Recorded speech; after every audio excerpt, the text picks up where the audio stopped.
Assalamualaikum warahmatullahi wabarakatuh. Selamat malam teman-teman semuanya. Kali ini kembali lagi di kelas kita di Morphology class. Dan pada sesi kali ini saya akan menjelaskan mengenai derivational and inflectional morphem. This is a part of a bound morphem.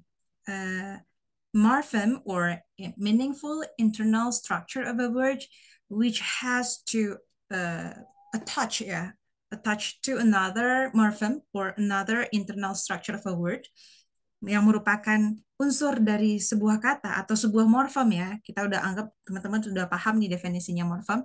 Ini dianggap sebagai sebuah morfem atau internal sebuah kata yang mana harus melekat pada morfem lainnya untuk menjadi exist atau menjadi sesuatu unit yang bermakna dalam suatu bahasa.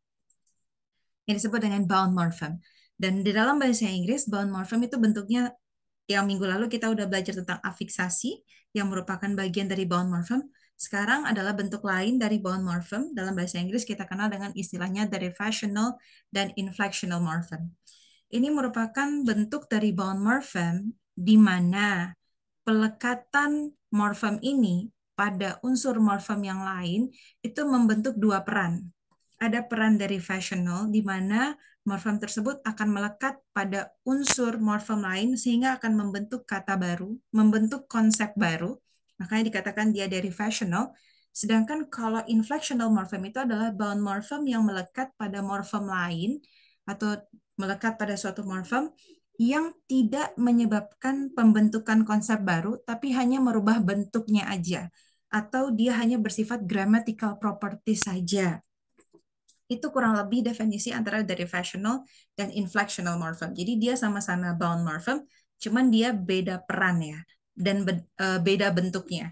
Nah, sekarang yang akan kita bahas di pekan ini adalah bagaimana sih caranya kita membedakan antara inflectional dan derivational morphem.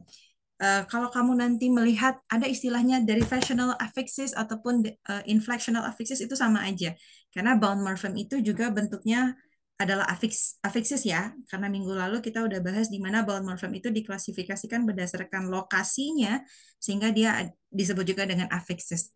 Tapi berdasarkan peran dan bentuknya sekarang ini dia dibagi menjadi dua kategori yaitu inflectional dan derivational. Di sini teman-teman bisa lihat karakternya. Inflectional affixes atau inflectional morphem itu merupakan penanda grammatical. Nah, itu tadi yang saya katakan bahwa pelekatan suatu morphem kepada morphem lain yang mana pelekatan itu menunjukkan eksistensi grammatical atau menunjukkan properti grammar. Misalnya dengan melekatnya morphem ini kepada morphem lain sehingga dia menunjukkan kehadiran tenses atau unsur number atau juga unsur aspek person, bahkan gender untuk bahasa-bahasa tertentu. Nah, itu dia yang ciri pertama dari inflectional affixes atau inflectional morphem. Yang kedua, dengan terjadinya pelekatan inflectional morphem kepada morphem yang lain, itu tidak menyebabkan perubahan konsep atau tidak menyebabkan perubahan makna dari kata yang terbentuk. Jadi kalau misalnya ada morphem dilekati oleh inflectional morphem lagi sehingga dia membentuk kata atau membentuk kata baru, dia tidak akan terjadi perubahan konsep. Jadi tetap sama, hanya physically-nya berubah. Ibaratnya kayak orang ditambah baju satu lagi, dia tetaplah orang, tapi bajunya jadi double ya, jadi nambah, bahkan bisa triple dan lain-lainnya. Sehingga dalam proses pembentukan kata yang terdiri dari inflectional morphem, itu tidak akan menyebabkan konsep baru atau tidak akan menimbulkan konsep baru, melainkan hanya menciptakan a new word form atau bentukan fisiknya yang baru. Bentukan luarnya saja, tapi konsepnya tetap sama. Nah, ini kalau teman-teman masih bingung, apa sih bedanya word form sama konsep atau lexem? Teman-teman silahkan lihat nanti video rekaman yang berkaitan tentang lexem, word form, dan grammatical word ya. Jadi kalau word form secara sederhana saya bilang word form itu adalah kata-kata yang selama ini kita temukan di dalam teks baik itu secara lisan ataupun tulisan in English itu kita sebut dengan word form atau kata bentukan, kata-kata yang sudah exist yang kita pakai. Sedangkan kalau konsepnya, konsep dari kata itu, meaningnya itu disebut dengan lexem. Seperti contoh, Dalam bahasa Inggris itu ada kata speak, speaks, speaking, spoken, spoke. Itu adalah word form. Tapi konsepnya semua adalah speak. Kamu bisa lihat di dictionary atau dictionary meaningnya pasti akan mengacu pada speak saja. Itu yang disebut dengan lexem atau konsep. Sehingga kalau ada morphem speak, itu dilekati oleh inflectional morphem yang membentuk bentukan baru menjadi speaking, spoken, speaks, dan lain-lainnya. Konsepnya tidak berubah. Yang berubah itu hanya bentukan luarnya aja, word formnya saja, karena terjadi penambahan atau perubahan grammatical properties. Itu yang disebut dengan inflectional morphem. Jadi inflectional morphem ketika attached to another morphem akan terjadi perubahan atau penambahan atau ya kita bisa bilang perubahan ya, perubahan grammatical aspect. Sehingga terbentuklah word form baru atau bentukan kata baru tanpa change the concept atau the aspect of meaning dari morphem itu sendiri. Sebaliknya, kalau derivational morphem atau derivational affixes itu adalah di mana bound morphem ini akan melekat pada suatu morphem lainnya, it's change the meaning. Itu menyebabkan terjadinya perubahan makna. It's change the concept of the word itself. Terjadi perubahan leksemnya, terjadi perubahan konsepnya. Kalau misalnya semula morphem itu adalah sebuah aktivitas, sehingga dilekatkan oleh derivational morphem, konsepnya aktivitas bisa berubah menjadi konsep menjadi orang misalnya. Seperti contoh kita ambil kata act. Act itu merupakan monomorphic, kata yang hanya terdiri dari satu morfem, yaitu morfemnya langsung act. Morfem act ini kalau dilekati oleh derivational morphem, yaitu or, yang awalnya bermula adalah aktivitas berakting, laga, kemudian dilekati oleh morfem or, derivational or, sehingga menjadi actor. Actor berarti udah berubah menjadi pelaku atau orang yang berlaga, sehingga terjadi perubahan konsep. It's changed from act or verb into noun or person. Nah, di sini nih. Jadi morphem yang dilekati oleh derivational morphem itu akan menyebabkan terjadinya perubahan makna atau perubahan konsep dari kata yang terbentuk. Sehingga di sini dikatakan it create a new word. Word di sini yang new disebut yang disebut new word di sini adalah konsepnya ya, atau semantic contentnya, aspect of meaning of the word itself atau kata yang dibentuk itulah yang disebut dengan kata yang baru karena maknanya berubah, konsepnya berubah. Itu nggak hanya terjadi pada konsep verb into noun, tapi bisa dalam konsep apapun.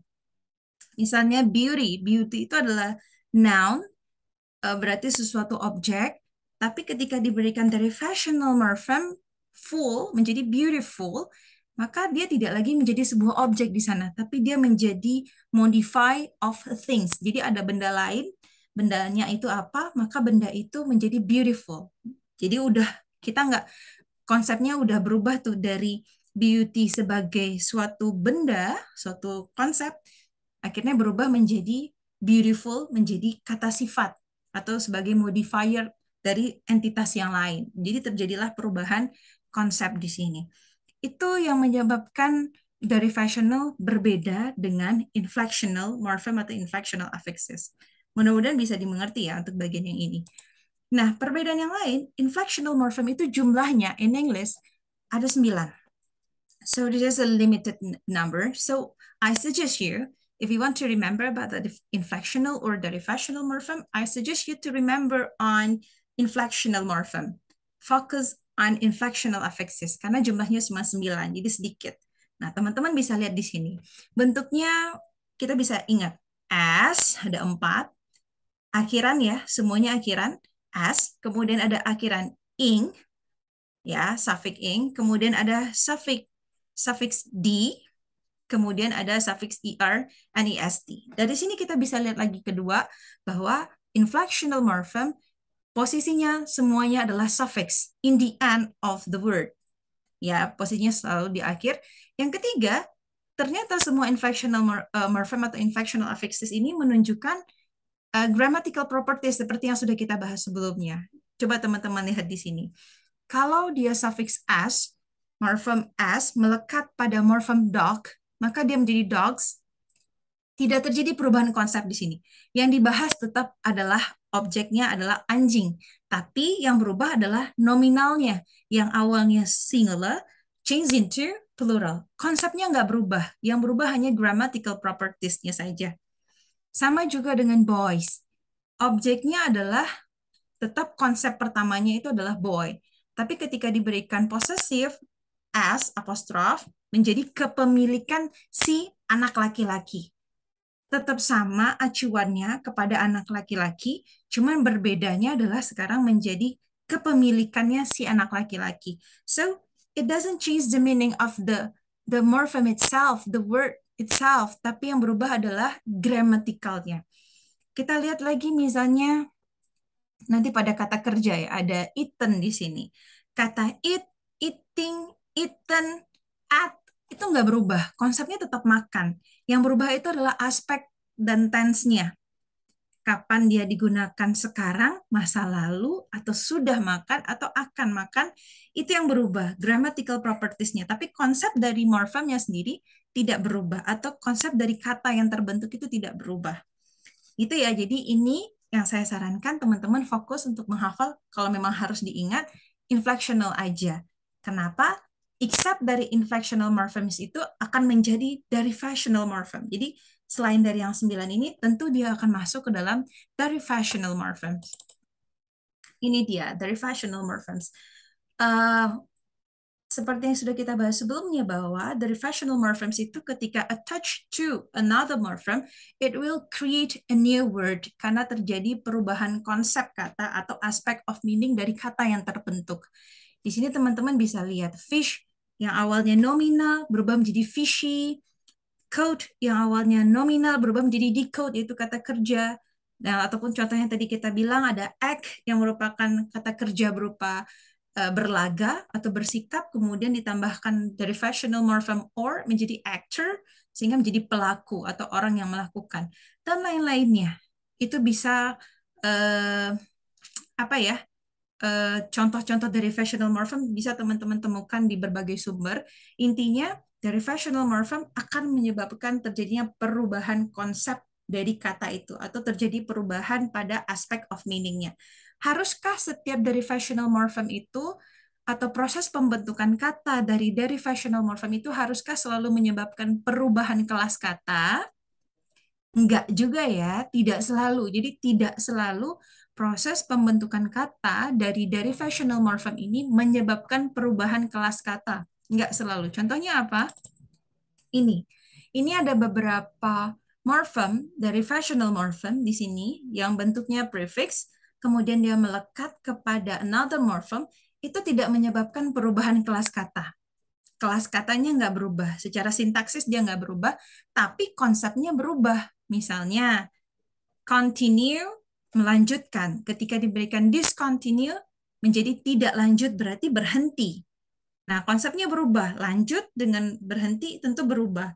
Boyfriend, teman dekat, kemudian diberikan X, jadinya mantan, otomatis konsepnya berubah. Konsepnya berubah, tapi kelas katanya tidak berubah. Jadi teman-teman jangan jadi patokan ya. Kalau misalnya derivational affixes selalu terjadi perubahan kelas kata, tidak. Itu tidak jadi patokan. Yang menjadi patokan adalah perubahan aspek of meaning-nya atau perubahan konsepnya.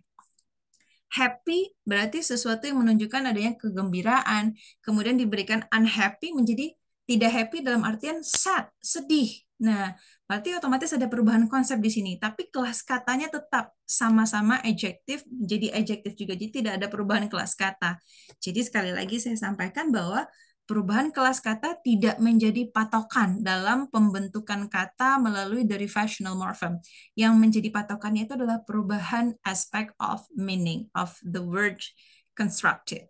Nah, beberapa kata yang terbentuk dari derivational morphem ini ada memang yang mengalami perubahan kelas kata. Contohnya ini, suffix able, ing, all, meant, full, dan lain-lainnya kalau melekat pada morphem lain sehingga it's change the word classes atau kelas katanya jadi berubah. Ada yang seperti itu. Jadi teman-teman harus hati-hati nih dalam derivational morphem tidak selalu menyebabkan perubahan kelas kata. Yang jadi kata kuncinya itu adalah perubahan konsep atau aspek of meaning-nya.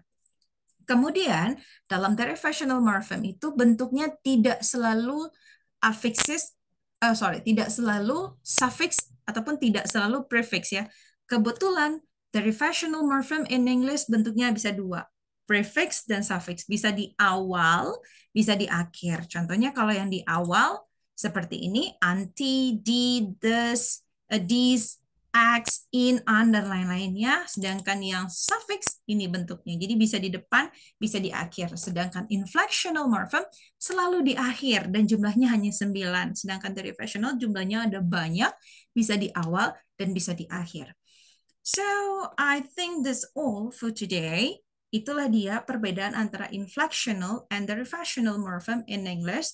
Sehingga kalau nanti kamu melihat kata-kata yang dibentuk oleh inflectional dan derivational, saya harapkan teman-teman bisa membedakannya. Oh iya, satu lagi tambahan.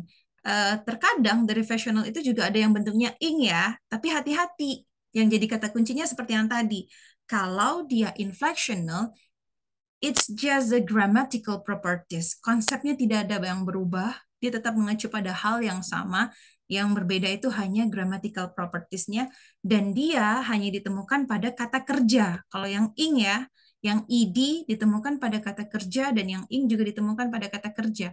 Untuk inflectional morphem. Sedangkan untuk derivational morphem tidak. Bisa bebas. Yang penting terjadi perubahan konsep makna. Maka derivational bisa muncul dalam bentuk apapun, dimanapun, yang penting terjadi perubahan konsep maknanya. Oke, saya rasa cukup segitu dulu untuk malam hari ini dan untuk sesi kali ini. Mudah-mudahan kamu bisa memahami perbedaan antara derivational dan inflectional morphem. Kita ketemu lagi di sesi berikutnya untuk membahas topik yang lain untuk di kelas Morphology Syntax.